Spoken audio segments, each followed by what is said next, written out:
I don't know what to do about my family's financial situation. I'm not making enough income to support anyone. I feel as though I should quit my current job, but where else would I work? Mr. Scrooge just isn't paying me enough salary. I don't even think he cares that I have an extremely ill child who is barely mobile. I would like for this upcoming Christmas to be great for Tim, because I don't know if it will be his last. It saddens me to think of such a topic, but it's reality. Without a pay raise from Mr. Scrooge, I don't know what to do about my family or my poor son. December 14th, year of our Lord, 1853. I have continually worked for that Scrooge day in and day out. I've spent whole nights with him, working only with the light of a single candle. He allows me a small amount of coal for the fire to keep my hands from freezing. I wear gloves with the fingers cut off so I'm able to write.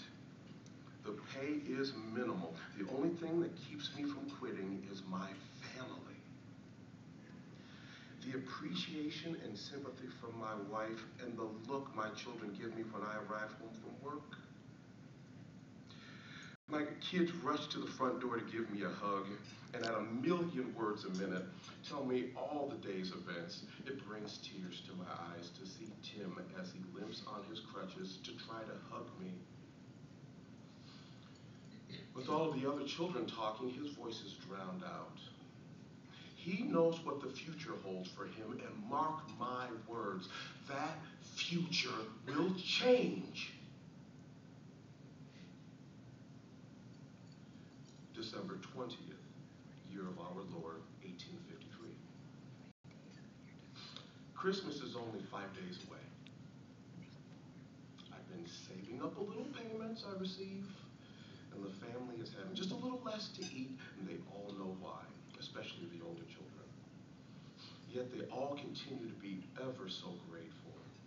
They really don't seem to mind. So far, I have enough savings to purchase oranges for the children's stockings and a small goose for Christmas dinner. I'm going to have to ask Mr. Scrooge for a raise, which hasn't been done in 3 years.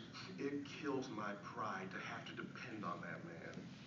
I do have some compassion for him, though. He has no one he talks to, no children from what I know of. I am so blessed to have such a kind, caring family. And that makes up for any and all amounts of money. December 24th, year of our Lord, 1853. Tomorrow is Christmas Day. I had to work a little extra tonight because I asked for Christmas Day off. Mr. Scrooge did have some decency in letting me have that. When I brought that goose home, all of the children gathered around in astonishment. It warmed my heart to see their faces glow. Tim took a special liking to the goose, and it was on the table. Tim gently petted the goose. The children and I dare not tell him that that would be Christmas dinner. And we'll let him have that moment. As I sit next to the fireplace where all of the children's stockings were hung, stray candy canes, small knickknacks, I now know the true meaning of Christmas. It isn't about the gifts or the giant feast. It's about the people you spend it with. Dirt poor, filthy rich. As long as I have my family, I am completely satisfied with this Christmas.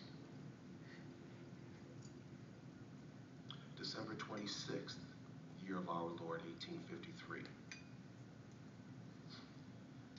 The current ways and behavioral traits of Mr. Scrooge have me perplexed. Can't wrap my head around it. Me and my family were in the middle of Christmas dinner prayers, and Mr. Scrooge dropped off a giant turkey at our home. Shocked wasn't the word.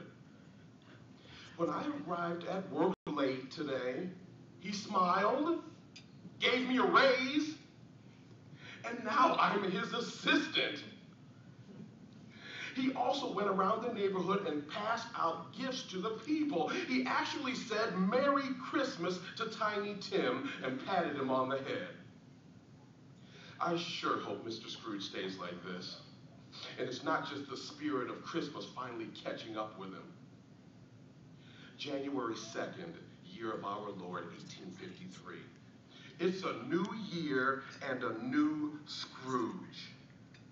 His greed is with him no longer. He comes over to our house often, and the kids treat him as an uncle. Tim has made a remarkable recovery thanks to Mr. Scrooge, paying for his medicine, his surgery. His strength is coming more and more every day. He will always have to have crutches to walk, but most days his pain is very little. He plays outside with his siblings and his friends.